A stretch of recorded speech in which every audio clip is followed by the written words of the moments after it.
Eles conseguiram. Dorival Júnior, juntamente de todo esse grupo de jogadores, conseguiram perder para uma das piores seleções dessas eliminatórias. E não só isso, conseguiram perder para uma das piores seleções da história do Paraguai.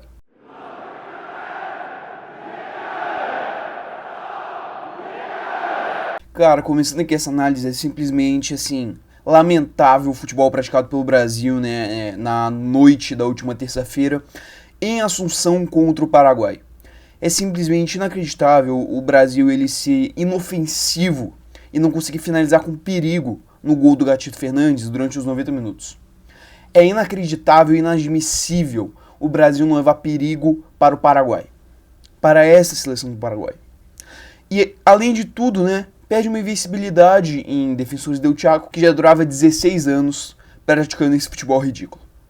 Bem, mas para entender tudo, né, a gente tem que primeiro começar pelas escalações. Paraguai, e por favor, deem uma atenção muito grande para os times que eu vou falar agora, né, quando eu estiver citando a seleção do Paraguai, e posteriormente deem também uma atenção muito importante para os times que eu falar aqui da seleção brasileira, fechou? No gol, Gatito Fernandes, goleiro reserva do Botafogo. Já na linha de zaga, temos Júnior Alonso, zagueiro do Atlético Mineiro, Alderete e Fabian Balbuena, né, zagueiro que tem passagens, por exemplo, pelo Corinthians e atualmente está na Rússia, juntamente com Juan Cáceres aqui caindo mais pela lateral direita. Na linha do meio de campo, nós temos Vila Sante do Grêmio e Bobadilha do São Paulo. Nessa linha de três aqui mais ofensiva, nós temos Diego Gomes, o autor de um golaço que foi esse gol do Paraguai, eu ainda vou falar sobre isso. Julio Enciso e Almiron do Newcastle, além de Isidro Pita, atacante do Cuiabá, lá na frente. Já vindo aqui pelo lado do Brasil, né, nossos queridos jogadores brasileiros. Alisson do Liverpool no gol, Danilo, zagueiro reserva na Juventus, que na seleção brasileira é utilizado como lateral direito titular. Marquinhos do PSG e Gabriel Magalhães do Arsenal, juntamente com Guilherme Arana, lateral esquerdo do Atlético Mineiro. Lucas Paquetá, meio-campista, né, do West Ham. André, volante agora do Wolverhampton. E Bruno Guimarães, volante barra meio-campista mesmo, né, do Newcastle. E já no trio de ataque nós temos Rodrigo, Endrick e Vinícius Júnior, os três do Real Madrid. Pegou essa ênfase nos times? Fechou, ela vai ser importante daqui a pouquinho, pra vocês verem o tamanho do buraco que a gente tá enfiado. Bem, o início do jogo ele é um tanto quanto esperado. É realmente o Brasil com uma seleção mais forte, né, com um elenco melhor, tendo essa posse dessa bola e tentando atacar o Paraguai. O Paraguai que naturalmente, né, não vem numa boa fase, como eu já disse, é uma das piores seleções paraguaias da história. E eles estavam numa crise, não venciam há muito tempo, só tinham uma vitória e um gol marcado em toda a eliminatória. E naturalmente eles iriam ficar mais assim na defesa e tentariam sair em contra-ataques muito rápidos e quando desse marcariam pressão no campo de defesa do Brasil justamente para tentar recuperar essa bola. Mas realmente isso realmente aconteceu de forma muito mais oportuna em lances isolados, né, quando você realmente não tinha um perigo lá muito grande de fazer essa marcação pressão. E esse cenário ele continua por um bom tempo, né, mais ou menos ali até os 25 minutos de jogo, com o Brasil ele tendo essa bola só que não conseguindo criar. Gente, o Brasil ele tinha um poder de infiltração na defesa do Paraguai nulo. Rodrigo não conseguia fazer isso, o Endrick, cara, e assim, eu venho defendendo o Endrick, ele tem que jogar aqui pela seleção brasileira, só que, cara, ele foi nulo ontem. O Endrick, ele não fez nada. E, assim, falar do Vinícius Júnior é meio que chovendo molhado, né? Eu vou até poupar minha garganta, como vocês podem ver, não tá lá muito boa ainda, então não vou falar muito do Vinícius Júnior por hora. E, cara, também tem que destacar aqui os nossos meio-campistas. Lucas Paquetá, que, cara, se tentasse andar amanhã, muito provavelmente ele também iria errar. É incrível como não acertou nada na partida inteira, o Lucas Paquetá. E o Bruno Guimarães, cara, completamente assim, inerte. Um jogador que tem um estilo até muito parecido com o Lucas Paquetá nesse esquema de jogo do Dorival. E ontem, cara, não fez porcaria nenhuma durante todo o primeiro tempo. Assim, o Bruno Guimarães, ele é como representação do Brasil nesse primeiro tempo. Totalmente inerte, totalmente inútil, sem ajudar o Brasil em nada. E mesmo assim jogou todo o primeiro tempo. Já o Paraguai, ele vinha vendo, né, realmente que o Brasil ele tava meio que num chove nem molha. E ele começou a sair mais, começou a explorar um pouquinho mais ali por volta mais ou menos dos 20 minutos. Porque realmente o time ele percebeu que tá bom, a gente tá jogando em casa. Cara, e esse Brasil ele tá meio xoxo. eu acho que a gente consegue talvez ir lá e fazer uma pequena pressãozinha, né, tentar jogar um pouquinho. E é justamente aí que salgou o Paraguai. Você tem uma jogada, né, um cruzamento que acaba parando na intermediária brasileira, justamente no pé do Diego Gomes. E cara, ele domina, ele puxa pra perna direita mesmo pra bater de trivela e ele faz um senhor de um golaço. Assim, uma trivela maravilhosa que ainda trisca a trave só pra deixar mais bonito ainda. Indefensável. Você que está criticando o Alisson por este gol, você está errado. Porque essa bola aqui é indefensável praticamente. Então, realmente, cobrar do Alisson nesse lance aqui, eu acho completamente errado. Eu acho que já passa pro nível de perseguição mesmo. O Alisson, ele não errou nesse lance e ele foi muito bem nessa data FIFA, naquilo que cabia a ele. A culpa do Brasil estar nessa situação não é o seu goleiro. Afinal, o seu goleiro ele é muito bom tecnicamente. E agora, cara, com 1-0 contra, o Brasil ele realmente começou a ir ainda mais para o ataque. Só que, novamente, o Brasil ele tentava construir alguma coisa, mas não tinha profundidade, não tinha criatividade, o meio de campo muito fraco para criar, e o time ele basicamente não criou nenhuma chance realmente de perigo até o finalzinho do primeiro tempo. Quando você tem uma bola arrancada, né, que o Endrick ele tem essa posse, ele inverte o jogo para o Vinícius Júnior. O Vinícius Júnior ele consegue deixar a marcação, né, ali para trás, ele toca pro meio, e aí chega o Guilherme Arana que finaliza, assim, uma finalização muito difícil mesmo, né, porque você tinha uns 3, 4 jogadores paraguaios na frente dele, e você tinha um quinto jogador paraguaio em cima da linha para tirar essa bola do Arana. E agora a gente tem o fim de um primeiro tempo patético do Brasil, que eu tenho, assim, sérias dúvidas se foi tão ruim quanto o segundo tempo contra o Equador. Cara, que primeiro tempo deprimente. O Brasil não tem nada pra tirar de positivo desse primeiro tempo. Eu já falei que todo mundo foi mal praticamente. Assim, a linha de zaga dormindo, cara, o ataque patético, a criação pior ainda. Gente, nada se salva nesse primeiro tempo. Cara, fazia tempo que assim, eu não via a seleção brasileira ser tão inofensiva. Gente, é inacreditável. Puxa agora os nomes que eu falei, a gente tem um trio de ataque nesse primeiro tempo, que é do Real Madrid. A gente tem uma linha de defesa que tem jogadores, por exemplo, do PSG, da Juventus, você tem jogadores ali da Premier League, e esses jogadores eles não conseguiram fazer nada. Uma falta de produtividade absurda. E voltando para o segundo tempo, o Dorival percebeu a merda que foi o primeiro tempo da seleção brasileira, e ele decidiu mudar. Tirou o Endrick, que não fez nada, não aproveitou a única chance que ele teve nessa data FIFA, né? E aí entrou o João Pedro do Brighton, e saiu o Bruno Guimarães, que também foi outro inerte na partida, assim, completamente nulo. Se você me dissesse que o Bruno Guimarães ele estava em campo ontem no Paraguai, eu duvidaria. E entrou o Luiz Henrique do Botafogo. E logo no iniciozinho, você viu realmente que o Brasil ele apresentou uma coisa que ele não tinha apresentado durante todo o primeiro tempo. O que? Profundidade. Você tem, assim, uma boa triangulação juntamente com o Luiz Henrique e o João Pedro, que eles conseguem trabalhar uma boa jogada ali e a bola sobra pro Rodrigo, que, assim, sozinho com o goleiro acaba isolando a bola. E aí você teve realmente pontualmente uma outra chance boa com, por exemplo, o João Pedro, que ainda dá uma cabeçada perigosa, que o Vinícius Júnior quase conclui no segundo pau. Só que fora isso, o João Pedro ele também morreu no jogo. E aí a gente tem que pontuar aqui, né, o único realmente nome positivo nessa data FIFA pra mim, que é o Luiz Henrique. O Luiz Henrique, ele propôs jogo, ele driblou, ele catimbou, ele realmente se mostrou como um dos poucos pontos vivos desse Brasil. Um dos poucos jogadores que realmente estava querendo mudar toda essa situação. Pra mim, ele foi bem contra o Equador, lá não tão bem quanto o resto do time, realmente? Não, só que ele foi bem. Ele mostrou que quer mais. Ele mostrou um futebol muito interessante. E ontem contra o Paraguai, ele foi uma das poucas peças realmente boas, uma das poucas peças elogiáveis no jogo no geral. O único nome realmente que você pode elogiar, falar, esse cara aqui ele realmente foi bem até, é o Luiz Henrique, que foi o único jogador que realmente tentou buscar jogo, tentou mudar essa situação. E parecia o único jogador lúcido.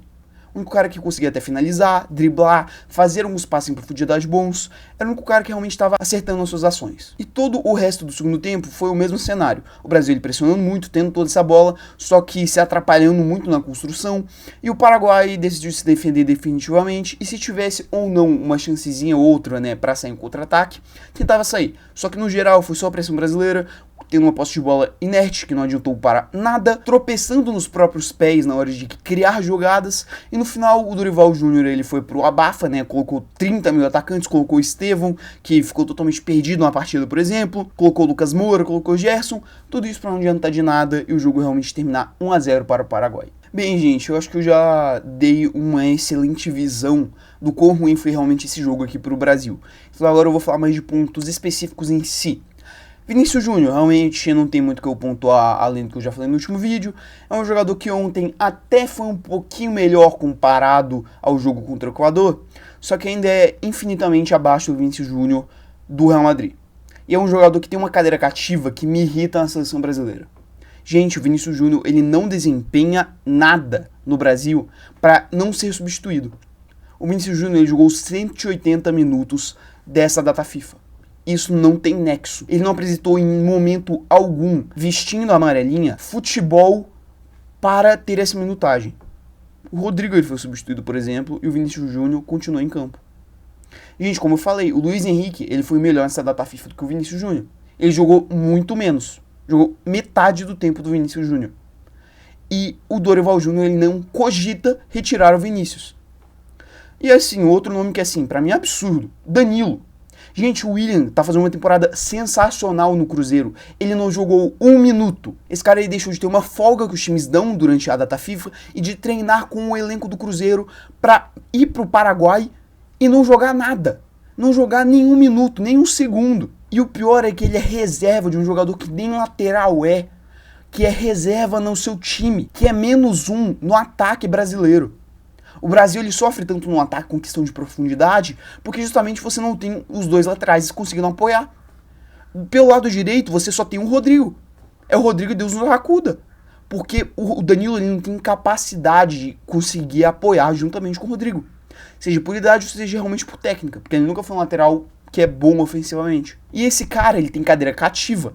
Dão uma faixa de capitão no braço dele e foda-se. Não se importam. E ele continua jogando jogo após jogo, mesmo desempenhando futebol para ser titular indiscutivelmente. E o Dorival nada de mexer nisso. Assim, a dupla de zaga também me irritou bastante. Ontem Marquinhos e Gabriel Magalhães não foram bem. O Beraldo ser chamado e não ser testado me irrita profundamente. O Murilo, por exemplo, não ser chamado me irrita profundamente. O Bremer, que fez uma temporada sensacional na Juventus, não ser chamado me irrita profundamente. E por aí vai. Você não tem testes na seleção brasileira. Você tem um Dorival, cara, que parece que ele tá com medo. Um Dorival que não consegue fazer o básico. O Dorival que justamente esse técnico que é marcado por fazer muito básico nos times e dar certo. Na seleção brasileira ele tá irreconhecível, cara. Eu fui um dos caras que defendeu a contratação do Dorival Júnior para ser técnico da seleção brasileira. Porque eu achei que ele conseguiria fazer esses caras jogarem um básico. Eu achava que era isso que a seleção brasileira precisava. E com um reajuste ou outro, isso aqui seria um time competitivo. Só que, cara, o time não é nada. O Brasil hoje ele é um grande nada. O Brasil é um time com 5 derrotas nessa eliminatória. Nas últimas 3 eliminatórias somadas, a gente tinha 4 derrotas. O Brasil em 12 anos, ele perdeu menos jogos do que ele perdeu só nessas eliminatórias. Vocês têm noção do peso que é justamente toda essa administração da CBF, o trabalho do Diniz, por exemplo, que afeta muito essas eliminatórias e agora o Dorival, é um desempenho inacreditável. Um desempenho patético. E assim, eu ainda quero falar bastante do Dorival aqui nesse vídeo, então eu vou deixar pro final. Agora eu vou cobrar os jogadores. Gente, o Brasil ontem ele tomou um baile de um time que tem o goleiro reserva do Botafogo e não levou perigo esse goleiro, detalhe. Um zagueiro, né, do Atlético Mineiro e um zagueiro que já esteve aqui no Brasil no Corinthians e atualmente está na Rússia. Uma dupla de volantes que atua no Brasil e o atacante do Cuiabá, que deu uma canseira desgraçada para Marquinhos e Gabriel Magalhães, atua no Cuiabá. Os jogadores do futebol brasileiro deram um baile em jogadores que disputam a Champions. E eu queria muito poder falar que isso aqui é por conta do nível altíssimo dos campeonatos que a gente tem aqui na América do Sul. Mas aí eu estaria falando só uma mentira gigantesca. Gente, nós temos Alisson, Danilo, Marquinhos, Gabriel Magalhães, Bruno Guimarães, Vinícius Júnior, Endrick e Rodrigo. Todos esses aqui são jogadores que jogaram a Champions no ano passado ou irão jogar nessa atual temporada. E esses jogadores, eles não conseguiram levar perigo ao Paraguai. Eles não apresentaram uma resistência muito grande ao Paraguai. Eu realmente começo a me questionar se a gente tem um grande problema de material humano. Porque vamos pegar o exemplo do Vinícius Júnior. Ele vem pro Brasil e não desempenha nada. Tem que ter, por exemplo, também uma mudança de mentalidade. Eu sei que a gente não é mais uma seleção de 2002 em que os principais craques do Brasil estavam nos principais times da Europa. Só que também não é pra tudo isso daqui. Nós não temos jogadores tão ruins a ponto de perder para uma das piores seleções do Paraguai. E aí, pelo menos, eu vou considerar isso daqui como uma questão tática. E aí já entra naquilo tudo que eu falei do Dorival Júnior E agora eu quero entrar na polêmica frase que ele me solta na segunda-feira em uma entrevista coletiva. Nós estaremos na final da Copa do Mundo de 2026. Podem me cobrar. Gente, vocês têm noção que o técnico da seleção brasileira, que comanda, né, um time que não vem desempenhando futebol desde a Copa América, e o pior, né, além de não só desempenha um futebol patético, um futebol de dar nojo e dar sono, ele compra que essa seleção ela vai chegar numa final de Copa do Mundo e no dia seguinte perde para o Paraguai. É uma última cartada tão ridícula de falar, por favor, não me demitam, confiem em mim, que eu vou tentar chegar lá. É uma cartada tão desesperada, tentando evitar, por exemplo, uma demissão, ou que a pressão, né, em cima do elenco, ou em cima dele mesmo, abaixe um pouquinho temporariamente, que chega a ser ridículo, cara. Não, Dorival, você não vai estar na final da Copa do Mundo de 2026. Com esse futebol aqui, não vai estar. Eu sei que você está completamente desesperado, se afogando no comando da seleção brasileira, não conseguindo basicamente fazer o mínimo, fazer o básico. E você está completamente desesperado que você solta uma pérola dessas. Tenham calma que a gente vai estar na final da Copa do Mundo de 2026. Podem me cobrar. Cara, é completamente ridícula essa frase. Porque com esse futebol aqui praticado, um futebol tão patético, que quando o Brasil ele ganha, a gente tem que olhar pra cima e perguntar pra Deus como que a gente ganhou, que é inacreditável o cara ter realmente a pachorra de soltar isso. Ter a pachorra de falar isso com uma cara de confiança. Pra no dia seguinte, o choque de realidade ele vir. O Dorival até agora na seleção brasileira é uma completa decepção pra mim. Eu esperava muito mais de um treinador que pra mim, aqui no Brasil pelo menos, era bom. Isso aqui realmente demonstra a completa falência do nosso sistema de treinadores. Um treinador que, ano passado, conseguiu ganhar a Copa do Brasil com o São Paulo e fazer um trabalho consistente, chega na seleção brasileira e não consegue fazer a seleção jogar o mínimo contra Equador e Paraguai. É realmente ridículo e patético. Muito tá no colo do Dorival, mas ele tá pegando, por exemplo, uma herança maldita por conta da CBF e também tá com jogadores que, cara, eu sei que talvez estejam recebendo instruções erradas e por aí vai. Só que eles também não desempenham nada. O Vinícius Júnior é o maior exemplo disso. O Vinícius Júnior, ele é meio que a representação do quão ruim alguns jogadores eles são quando eles realmente colocam a camisa amarelinha. Para concluir, né, agora o Brasil ele tá em quinto nas eliminatórias com 10 pontos. Respectivamente a liderança está com a Argentina com 18, Colômbia, que ganhou da Argentina e vem praticando um futebol esplendoroso, com 16 na segunda colocação, Uruguai com 15 na terceira, Equador com 11 na quarta, e aí chega o nosso Brasa, né, com 10, Venezuela com 10, nós estamos no mesmo patamar que a Venezuela, tá bom? Tempos diferentes, não é mesmo? E atrás, um pontinho atrás só, nós temos Paraguai com 9, Bolívia com 9. A Bolívia está a 1 ponto do Brasil. A Bolívia está a uma vitória em El Alto, a 4.000 metros do nível do mar, de passar o Brasil e abrir 2 pontos de diferença nessas eliminatórias. Vocês têm uma mínima noção do quão grave é essa situação? Do quão grave é a situação aqui da instituição CBF, da instituição Seleção Brasileira? É inacreditável o que fizeram aqui com o Brasil para chegar nesse nível. E é realmente muito triste. E o Brasil ele só tá numa situação pior. Porque agora, né, com essa nova Copa do Mundo, que tem 48 seleções, a gente tem 7 vagas aqui para América do Sul. Porque se fosse no modelo anterior, em que o quinto ele já disputava repescagem, e só tinham 4 classificados, né, direto, o Brasil ele estaria numa situação ainda mais dramática. A gente tem que abrir o olho. Porque antes de fazer um discursinho bonitinho de vamos estar na final da Copa do Mundo, eu acho que realmente a nossa situação atual é abrir o olho e perguntar, a gente vai estar na Copa do Mundo? Porque essa é a nossa situação realmente agora. No mais é isso. O Brasil ele tem que reagir urgentemente na próxima data FIFA. Assim, agora graças a Deus o futebol de clubes vai voltar, que é muito melhor do que essa data FIFA que, cara, xoxa do Brasil, que dá sono, cansativa, irritante. E no mês que vem, né, em outubro, a gente realmente vai descobrir se o Dorival vai conseguir reagir e a seleção brasileira no geral, né? Porque a gente tem que reagir, cara. O Brasil ele não pode, por exemplo, dar o maior vexame da sua história, que seria ficar fora de uma Copa do Mundo.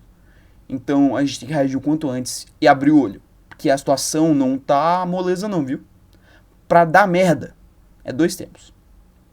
Se você puder deixar o seu like, a sua inscrição e ativar o sininho para receber mais vídeos aqui do canal, eu agradeceria bastante. Mas é isso, e até o vídeo de amanhã.